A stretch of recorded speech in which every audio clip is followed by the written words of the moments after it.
Y más en el Día Internacional de la Mujer. Felicidades para todas, y como dijo el grande de aquí, las mujeres son, él dijo la mitad, pero son más. Y ellas guían la otra mitad, de manera que ellas son la dueña del mundo. Así que felicidades. Hoy nos acompañan Luz Divina, la más pequeña de 3, y mi cuñada Ruth, ya que Dorque está para Sosúa en la concentración de damas que precisamente concluye hoy, y me imagino que tomaron esa fecha a propósito del día de hoy. Me imagino un día especial para concluir una concentración de damas. Agradecido de nuevo de que los líderes de esta asamblea nos hayan tendido esa invitación. Veo que tengo hasta las 12, ahí seré, ahí paro. Y también me alegro, vi a doña Bartola ahí atrás, así que felicidades. Una de las robles de esta asamblea por años. Me pidió el hermano Juan Volque, que acá le dicen Nacho, pero Juan Volque, así es que yo lo grabé y ahí me quedo, que hable un par de minutos acerca de la obra. Ustedes saben, para los que no conocen, que venimos desde el Capotillo. Esa es la iglesia que por año, desde el 1985, ahí llegamos y ahí hemos permanecido durante todos esos años. Así que para nosotros, el fundador de esa asamblea fue el hermano Inocencio Morales, un hermano sin letra, pero un hermano con un corazón grande. Y la obra en el barrio ha permanecido por todos esos años, y Dios nos ha dado la oportunidad de poder ver familia cambiada a pesar del lugar donde estamos. Así que le pedimos que sigan orando. No sé si le llegó una invitación para abril. Nosotros estamos de aniversario y el jueves 23 queremos esta iglesia. En la invitación menciona quién va a predicar, parte especial y el grupo de alabanza. Eso es jueves 23 de abril. No sé si ya le llegó la carta, pero si no le ha llegado, entonces vayan tomando ahí, y queremos que la mayoría de hermanos de esta asamblea se den un baño de pueblo en el barrio Capotillo. Eso en la noche. Veo que esta iglesia, no como otra, sigue con actividades de noche, porque hay muchas que aún después del COVID la noche han quedado aplazadas, pero esa y la nuestra siguen, y otras con esa dinámica. Así que jueves 23 de abril, todavía entendemos que falta un buen tiempo para programar, y allí con todo el amor de Dios estaremos recibiéndole. Esta asamblea marcó en Capotillo una etapa hace unos 28 años. Nosotros trabajábamos con el hermano Kelvin. Yo lo grabé como Radamés, pero su nombre es Kelvin, el esposo de Claribel. No lo he visto ni a él ni a ella.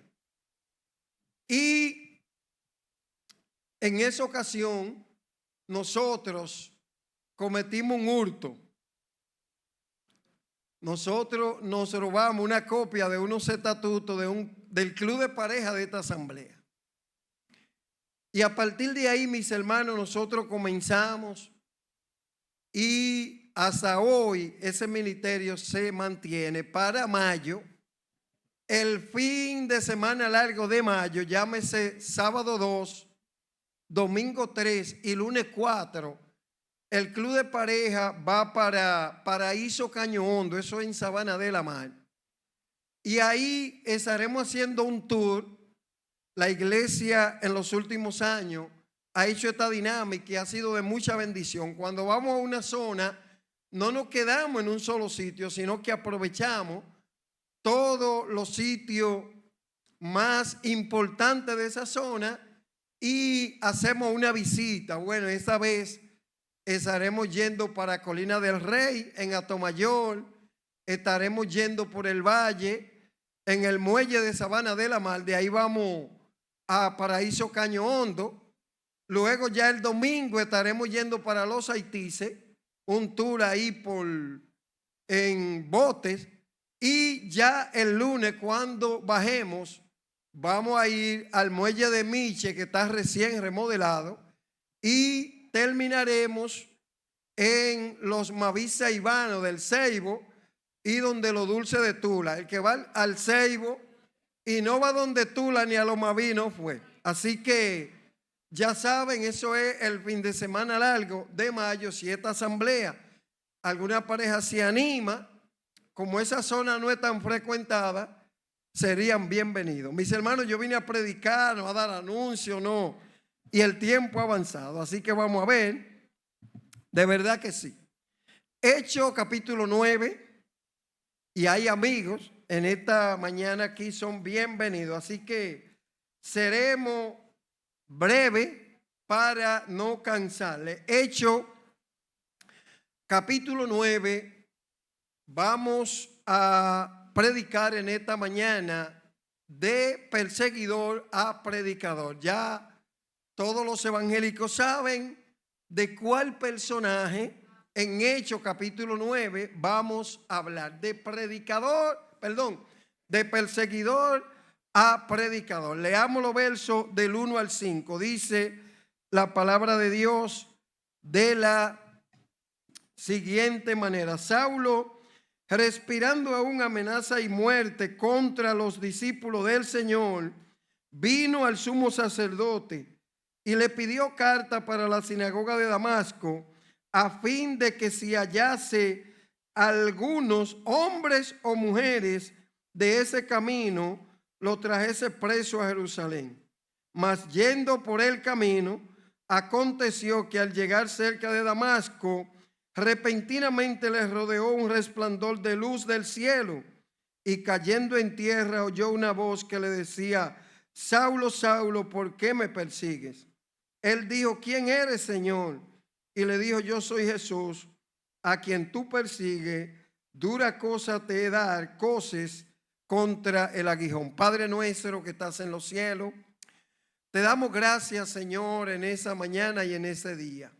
Gracias por la oportunidad que nos brinda de presentar el mensaje de tu palabra. Permite que podamos, oh Dios, hablar del mismo con denuedo y eficaz, a tal punto que tu palabra sea la que hable a cada uno de nuestros corazones sedientos.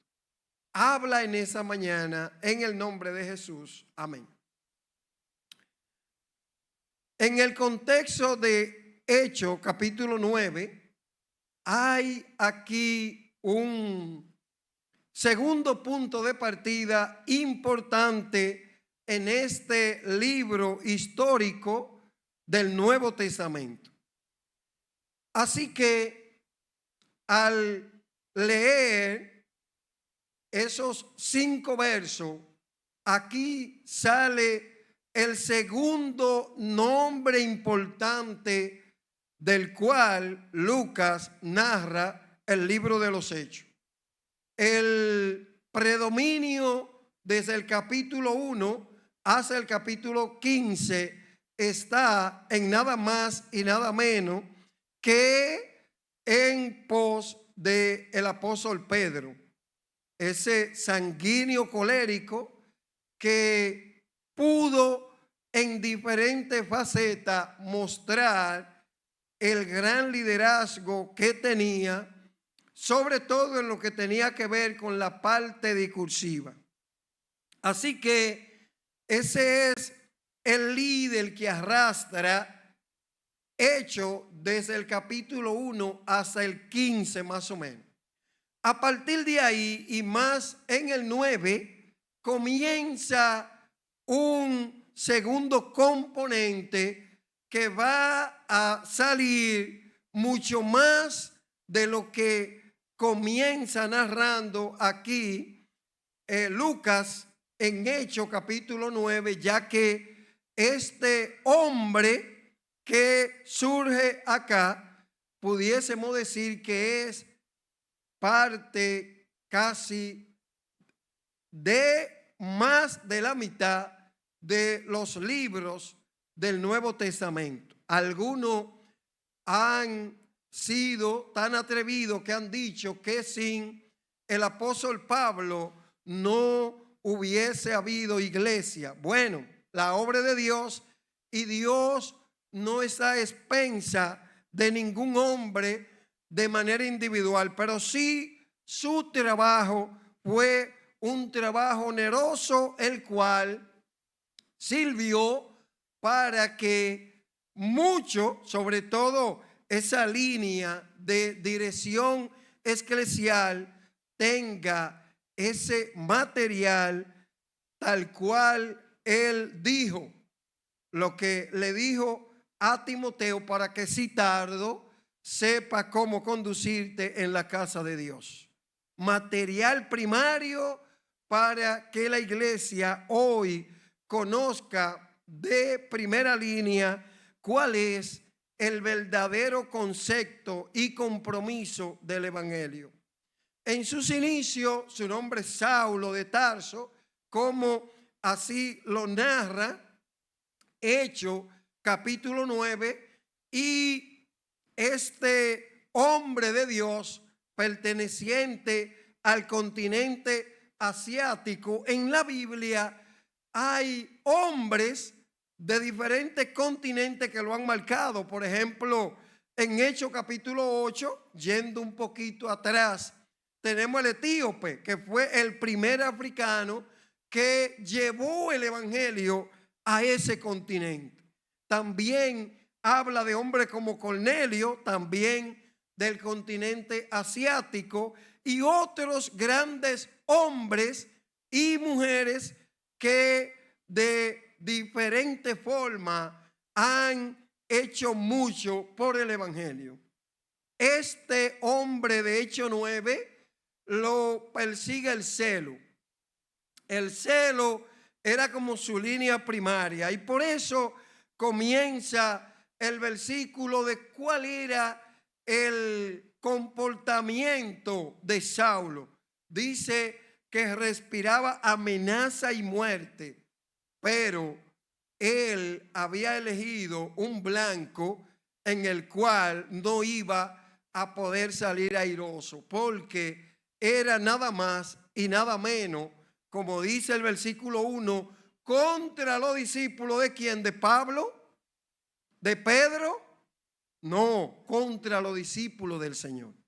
De manera que él se había propuesto un objetivo con su contexto de un enfoque de mantener su línea religiosa, el cual no pudo lograr al final, porque, mis hermanos, ninguno podemos vencer a Dios. Al contrario, debemos aferrarnos a Él y así venceremos el mundo. Así que entonces era imposible, como el caso de Jonás. Jonás también perseguía lo imposible. ¿Qué cosa? Huir de la presencia de Dios. Muchos de nosotros, igual que Saulo, igual que Jonás, igual que otros, también en diferentes contextos nos hemos convertido en perseguidores, enemigos y con meta de lograr lo imposible.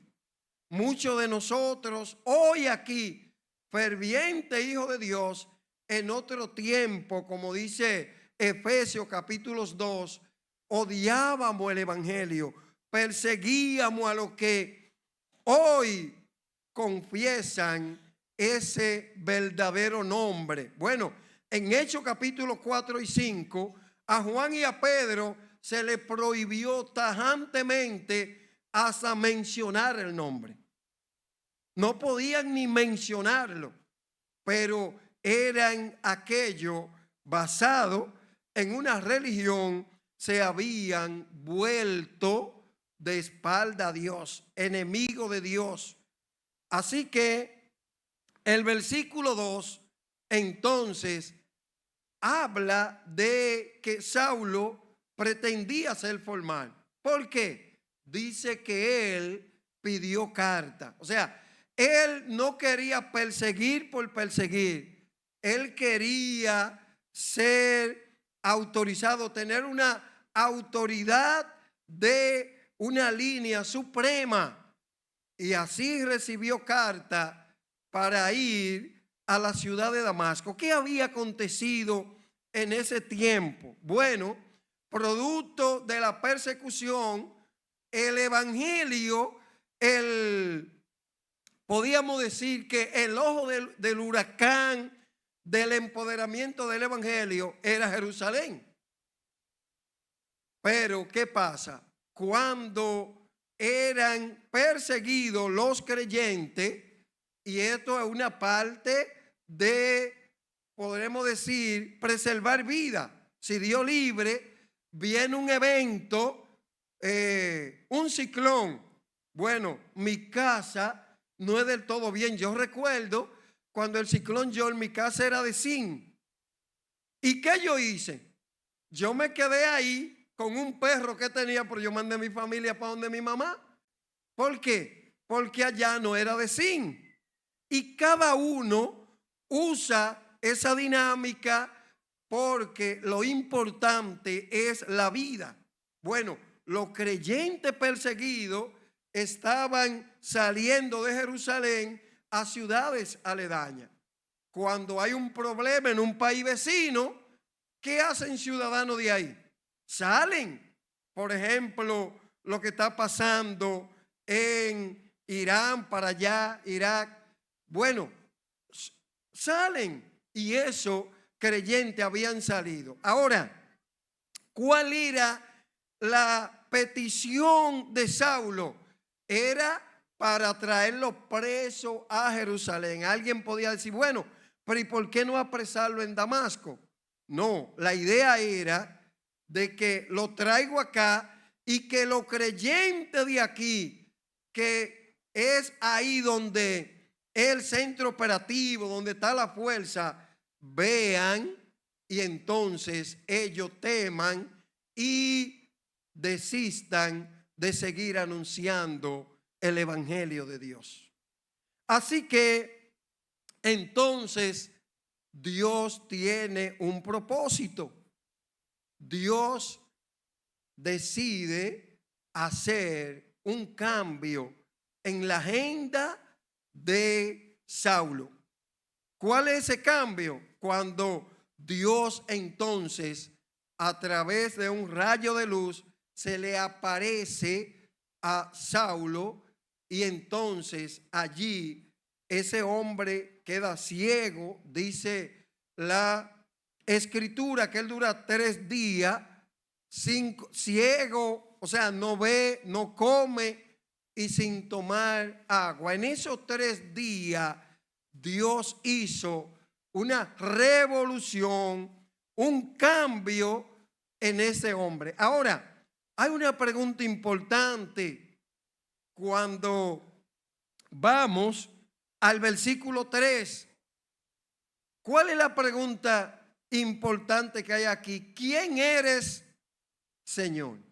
Pero antes de responder la pregunta, en el versículo 2, Saulo había dicho que la carta era para perseguir a lo del camino. ¿Qué había ocurrido? A los seguidores del Señor a los creyentes, ese fue el primer nombre. El primer nombre que recibieron los seguidores de Jesús fue los del camino. Y esto era basado más bien en lo que Jesús había dicho en Juan capítulo 14, verso 6.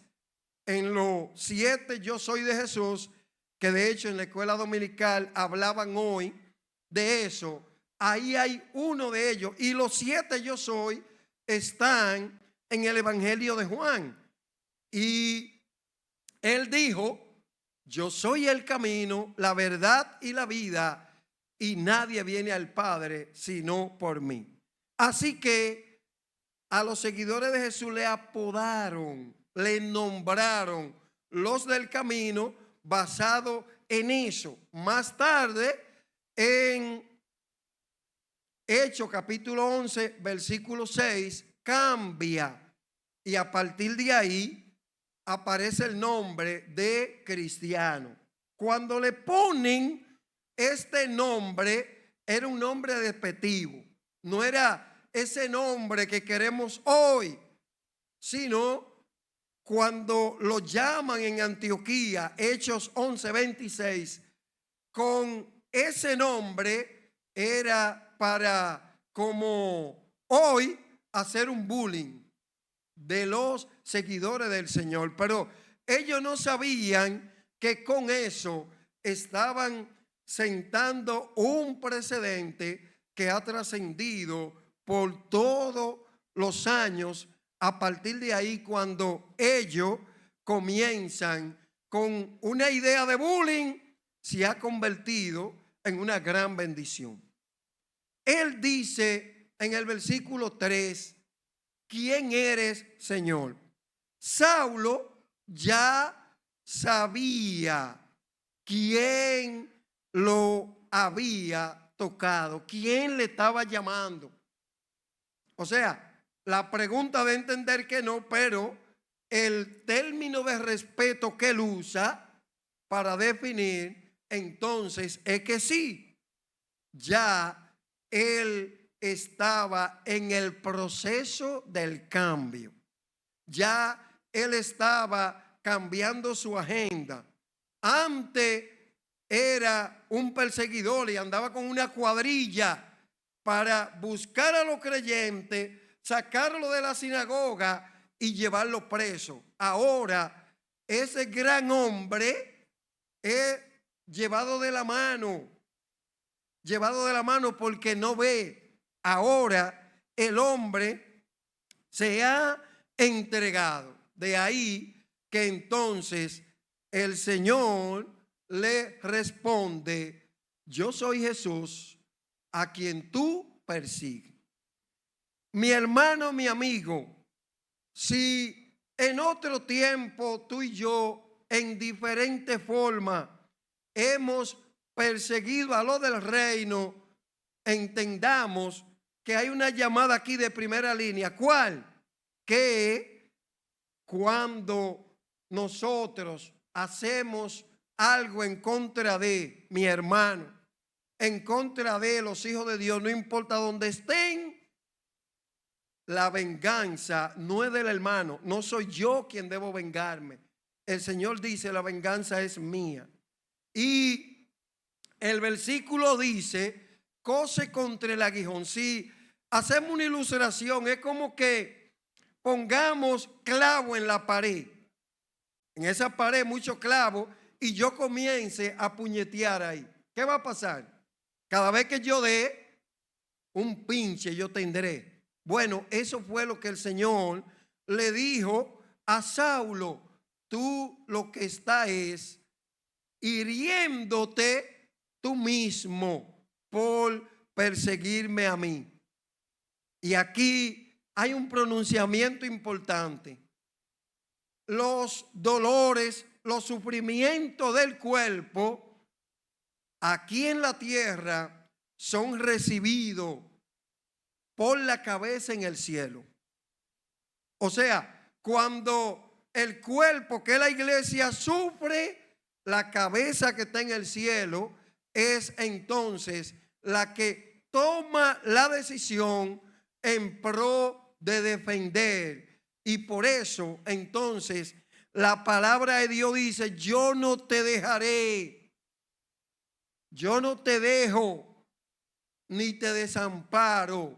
Yo estoy ahí en defensoría. Y el Salmo 46 dice: Dios es nuestro amparo y nuestra fortaleza, nuestro pronto auxilio en la tribulación. Por eso, cuando alguien se levanta en contra de nosotros como siervo de Dios, no miremos a ese alguien, miremos a Dios. Y Él se va a encargar de la respuesta. Así que los creyentes de Damasco supieron la noticia de que Saulo iba a perseguirlo. Y hay probabilidad de que ellos oraran para que Dios detuviera esa misión, y así ocurrió.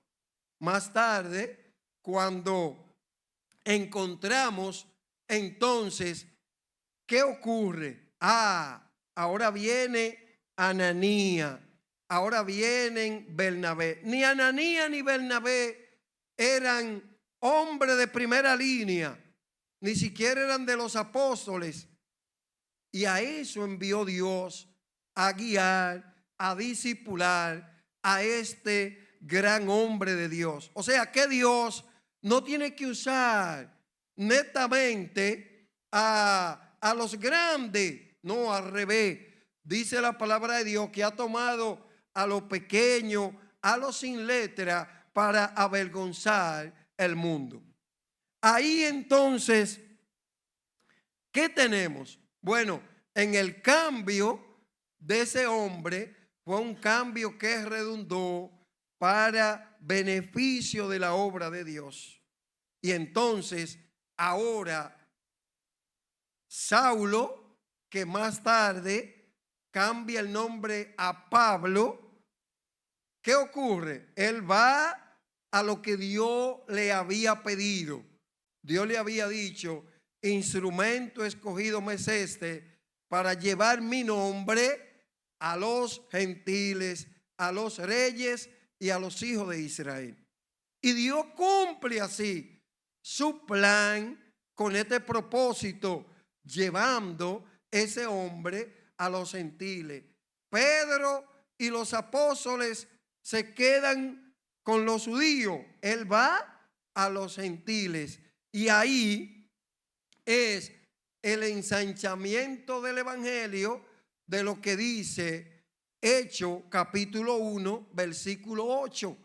Así que en esta mañana, amigo que me escucha, no importa lo que tú y yo hayamos hecho, no importa que hayamos sido perseguidores, que hayamos hecho diferentes tipos de pecado, Dios está para perdonar nuestros pecados.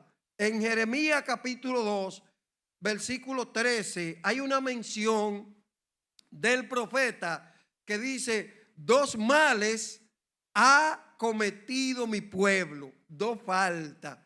Y esas dos faltas son: una, dice que me abandonaron a mí, fuente de agua viva, y cavaron para sí cisterna rota que no retienen agua. Esos dos males de Jeremías capítulo 2, versículo 13, están hoy permeando el mundo. El mundo hoy ha echado a Dios a un lado y ha seguido los ídolos. Hoy hay un ídolo de primera línea que se llaman las redes sociales. De primera línea. Probablemente hoy puede faltar todo menos ese paquetico de internet. Puede faltar la salud, la comida, que la deuda no está ensaldada, pero para ese paquetico tiene que haber obligado. Yo recuerdo en una ocasión que fuimos a un seminario de misiones, bueno, con el hermano Fernando Fidi aquí. Fuimos a Ecuador y salimos a las 2 de la mañana para la selva. Cuando llegamos al aeropuerto allá, nos dice el hermano Joel Hernández de Emaús, varios lo han visto, ese varón muy famoso. Y allá estábamos como ajenos, allá estábamos sedientos, allá estábamos aislados. Y en un momento viene Joel con unos papelitos y nos dice oxígeno. Nos pasó, ¿qué cosa? Una clave de un internet. O sea, como que ya, wow, volvimos al mundo. Estábamos desconectados, y cuando el varón dijo oxígeno, ya hay conectividad, volvimos al mundo. Por eso, por ejemplo, hoy no es lo mismo un apagón general hoy a los tiempos de Balaguer. No es lo mismo, porque en esos tiempos no teníamos esos sistemas que dependían netamente de la energía. No, ahora eso se nota más porque ya tenemos transporte eléctrico, ya tenemos que la vida sin conexión ya hoy está en un segundo plano. Incluso desde los niños, esa pequeñita que había ahí, ya esa sabe desbloquear y buscar, cosa que nosotros lo aprendimos ayer, pero ellos son de lo que le llaman nativos digitales. Entonces, ese ídolo hoy tiene el mundo patas arriba. Tiene los matrimonios con problemas, tiene las empresas con problemas, tiene los sectores con problemas, tiene todo. Ahora, ¿qué rogamos? Que podamos usar esa herramienta idóneamente, que la podamos usar para que podamos bendecir personas. Entonces, esas son de las cisternas rotas que no retienen agua que menciona Jeremías. Ya, mis hermanos, son las 12. Pero, en conclusión, ¿qué queremos? Bueno, en ese capítulo 9 del libro de los Hechos, hay varias marcas que como creyente tú y yo debemos hoy, si no la estamos viviendo, entrar en ella para poder emular el cambio del apóstol Pablo. ¿Dónde cambia el nombre?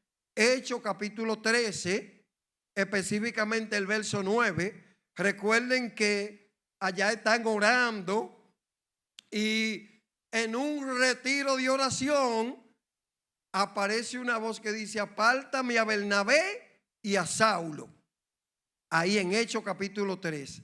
Pero ya en el verso 9 del capítulo 13, ahí aparece por primera vez el nombre Pablo. ¿Y por qué el cambio? Porque el nombre de Saulo era un nombre que su raíz venía del rey Saúl, de allá atrás.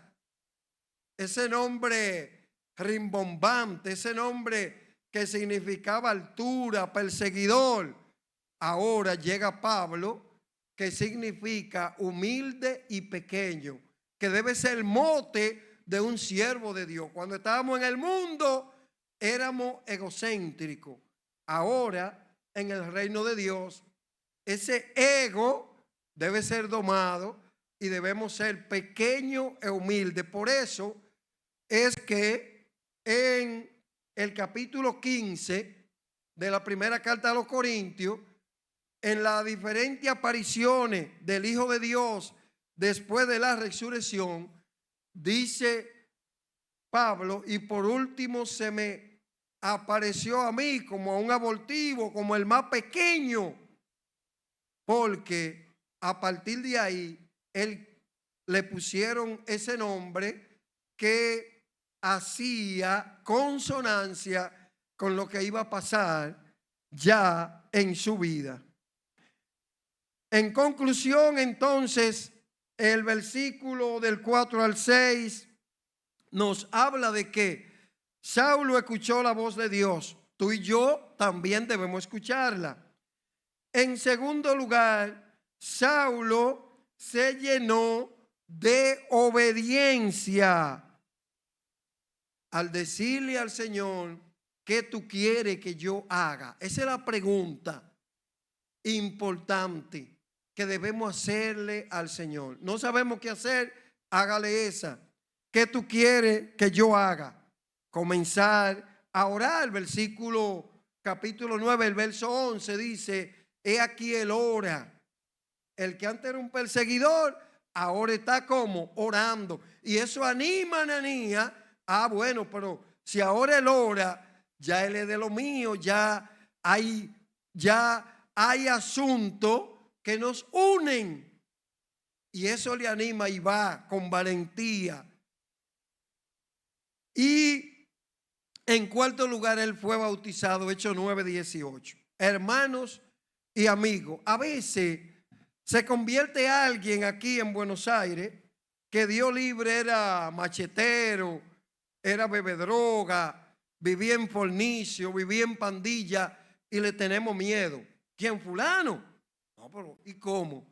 Si ese hombre antes era de esta manera, si Dios lo cambió, ya acérquese. Y aún Dios no lo haya cambiado, tú y yo debemos tratar de buscar la forma como interactuar con esa persona.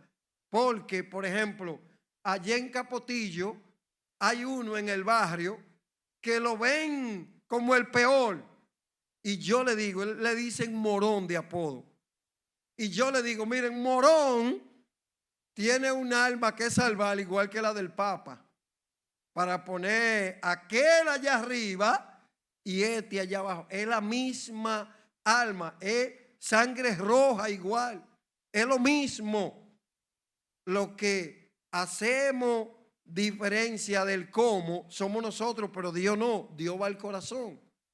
Así que no importa esa persona cómo haya vivido en el mundo, tú y yo debemos orar por él, como hicieron los de Damasco por Saulo, y en la medida de lo posible interactuar. Y cuando ese tipo de personas cambian, es un cambio irreversible. He escuchado muchas personas que antes le tiraban piedra a los evangélicos y al convertirse, esos son evangélicos fervientes. Aquellos que son pausados ahí, que están en dos aguas, a veces no se mantienen así. Se convierten y se mantienen así en dos aguas. Pero aquellos que son radicales, cuando vienen al evangelio, no hay un evangélico más ferviente que ese. Y así fue la vida de Saulo, de Pablo, el cual cambió todo el universo por su testimonio y por su empoderamiento y compromiso en la obra de Dios. Dios quiere hoy hombres y mujeres comprometidos con el reino. Permitan orar y así concluir en esta mañana. Padre nuestro, te damos gracias por la presentación del mensaje de tu palabra. Señor, permite que cada amigo que hay en esta mañana aquí pueda entender el plan de salvación que tú tienes para cada uno de nosotros. Padre amado, que los hermanos podamos aprender de este ejemplo de tu siervo, ya cambiado, ya transformado.